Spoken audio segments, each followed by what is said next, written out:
Welcome to this edition of the Nourish the Children Report from the Field. Nu Skin Enterprises' Nourish the Children initiative is an exciting new approach to saving the 5 million children who die each year from malnutrition. It is a unique partnership between Nu Skin Enterprises, a public company, and Feed the Children, a large international charity. With Nourish the Children, instead of giving money to a charity, you purchase nutritious food called Vitameal, formulated specifically for malnourished children. The company matches your purchase with company food donations, and you may also choose to donate your Vitameal purchase.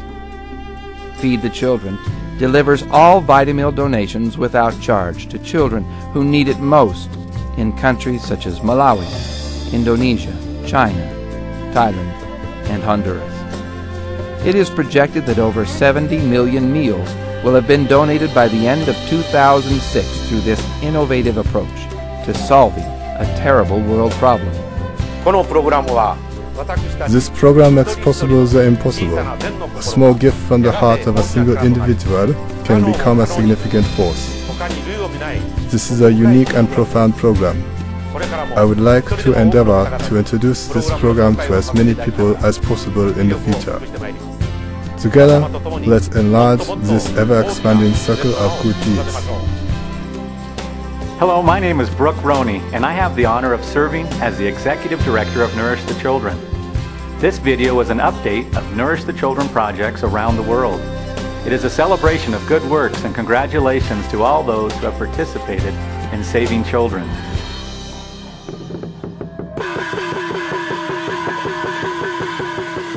Let's begin in China. In April of 2006, I joined over 100 Nourish the Children donors, traveling to the ribbon cutting of our new Vitameal plant in Jishi, China.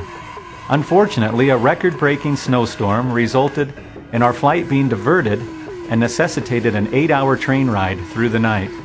Nevertheless, we arrived in time for a wonderful ceremony in the snow.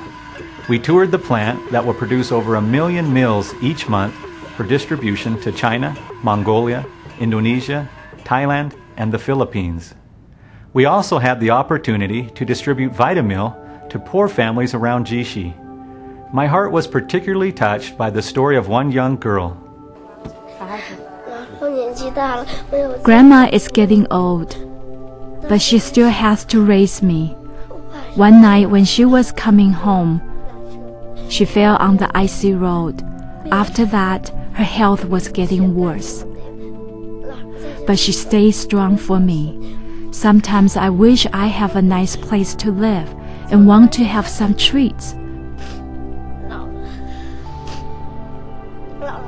But to see Grandma's health condition and she still has to work hard, I can't have those desires. It always makes me sad to see her suffer. We have to watch our budget tightly because we need to save money for her to go to school. When she saw that, she told me that she wants to quit school. I told her, you need to continue your schooling. I will do whatever I can to provide you with your education. She is always concerned about my health. 6 years passed. When she learned that it costs even more to go to junior high, she mentioned again that she wants to quit school. I told her no. She is studying hard at school. She has good grades and she is the top in her class. I am very sad that we are so poor and we can't offer her more.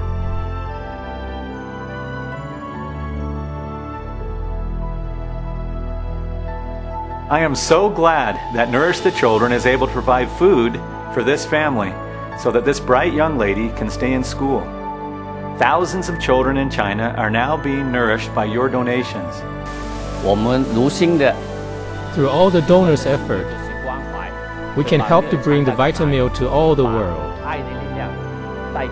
We can extend our helping hands and love to the world. Let hungry become history. Thank you.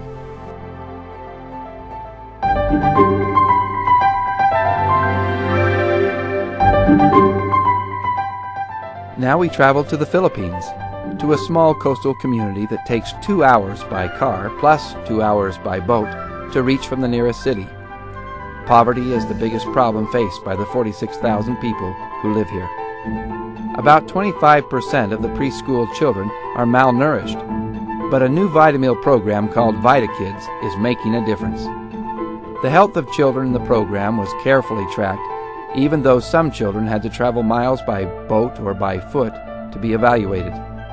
The results were that an astonishing 75% of the participants achieved normal physical status after only 6 months.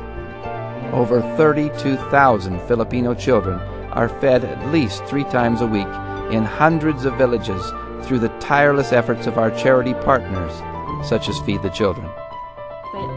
I was affected by a spinal cord disease and can no longer work.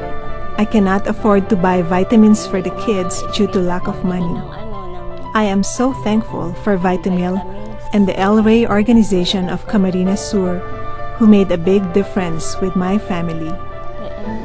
Before Vitamil, the kids were so frail, and after 6 months of taking Vitamil, the kids are more alert and lively. My husband is a pediatrician with an education from Johns Hopkins Medical School. And as we were introduced to the Nourish the Children initiative, he wanted to do the research on the Vitamil product on his own. He was amazed to find, after his research, that we employed the finest scientists in the world that truly put the proper nutrition and the special nutrient needs that these children require into the Vitamil product. So we can go to our clients and we can take this to organizations with a knowledge and with the security of knowing that this is a product that can be trusted. This is a product that can truly make a difference in the world. Finally, we visit the small African country of Malawi. Early this year, our partner, Napoleon Zombe from the Malawi Project, who distributes millions of meals to nourish some of the 2 million orphans of Malawi, received a visitor. It was an exhausted young man named Uladi, who had walked and hitchhiked for at least 8 hours from Mwamsambu, a distant northern village. In his area where he's living, over 6 people are dying of hunger every day. So the situation is just very critical. They had resorted to eating roots that could not be digested. Mother's milk was failing, and children were dying. Though he could hardly speak, Uladi's eyes were full of pleading and sadness. Uladi had heard that Napoleon was helping people with food, and he and his neighbors pooled all their money so that he could make the trip to see if Napoleon could help them. Napoleon said, "Maybe we cannot answer all prayers, but this man's prayer we can answer today, and we will feed his people tomorrow." Uladi left soon after with a full stomach and some money to return and gather his people. Napoleon asked his men to stay late and fill a truck, which left early the next morning on a journey over dirt roads to reach the village of Mwamsambu. When the truck arrived, 5,000 people had gathered. Napoleon was met by hungry faces, lethargic children, and quiet thank yous. The people returned to their homes to prepare the Vitamil. For most, it was the first food in days, and maybe the most nutritious meal they had ever eaten. Perhaps it was your donated bag that fed the people of Mwamsambu. If so, we express their gratitude for saving their lives. I feel hugely strongly about Nourish the Children. When it was launched in Australia and worldwide, it was just felt right. It's just something that we're passionate about and something that we feel that most people, if they can, they should be doing it. I can hardly wait to see how many starving children we will feed during the next year. I'm confident we will continue to increase the number of meals to those in need. The success of this initiative depends on people like you who are willing to take that first small step of buying and donating a package of Vitamil food. As you encourage others to join you in feeding these precious children, one by one and package by package, our efforts will multiply and we will be the difference. Thank you for joining us in this quest to give a new hope and better help to those most deserving of our help, the world's starving children. I know that all of us appreciate the support of Mr. Iacocca in this great program. My name is Derek Roney, and I am pleased to serve as Assistant Executive Director of Nourish the Children. It is an honor to work with all of you to nourish the starving children of the world. We have made a goal to surpass 100 million donated meals by the end of 2007. We will achieve that goal because you care. Our future video reports will feature children in Indonesia, Mongolia, South America, Thailand, and other countries that are nourished by your donations. I thank you and the children thank you for every bag and every meal that you care enough to donate.